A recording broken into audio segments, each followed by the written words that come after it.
कांदिवलीमध्ये bogus शिक्षक दाखवून सरकारी वेतन अनुदानाच्या नावाखाली लाखो रुपये लुटल्याचा प्रकार उघडकीस आलाय।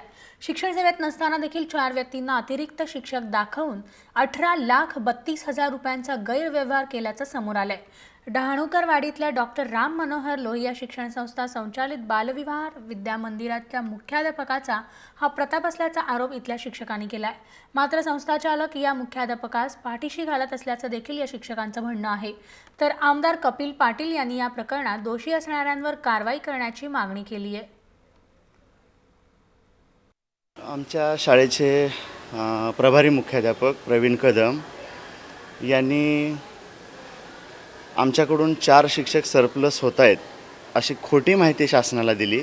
शासनाच्या परिपत्रकामध्ये या खोट्या 4 लोकांची नावे त्यांनी त्याच्यामध्ये दर्शवली आणि त्या 4 पैकी एका व्यक्तीचं समावेशन ऑर्डरही शासनाकडून झालेले आहे, शिक्षण विभागाकडून, आणि की जे 4 शिक्षक आमच्याकडे ऑलरेडी नाहीच आहेत आणि त्यांना आमच्याकडून कायम झालेले आहेत दाखवून आणि विद्यार्थी संख्या आमच्या शाळेतली कमी झालेली आहे असं दाखवून त्यांनी दुसरीकडे सरप्लससाठी शासनाला नावं दिलेले आहेत। आणि नाही, हे बोगस शिक्षक आमच्याकडे जे शिक्षक कार्यरतच नाहीत अशा 4 शिक्षकांची नावं त्यांनी प्रपत्रामध्ये शासनाला कळवलेले आहेत।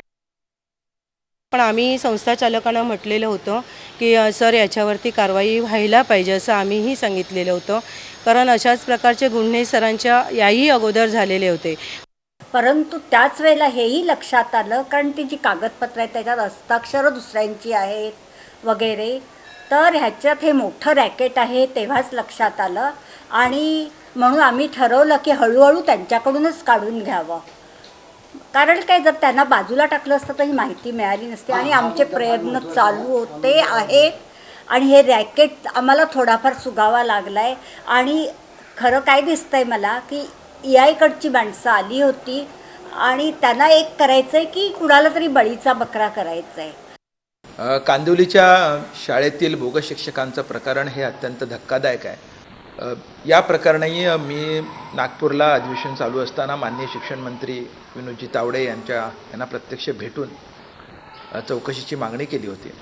सभागृहात मी मागणी केली होती आणि शिक्षण मंत्र्यांनी याबद्दल चौकशी करण्याचं आश्वासन मला दिलेलं आहे आणि तशी चौकशी सुरू झालेली आहे।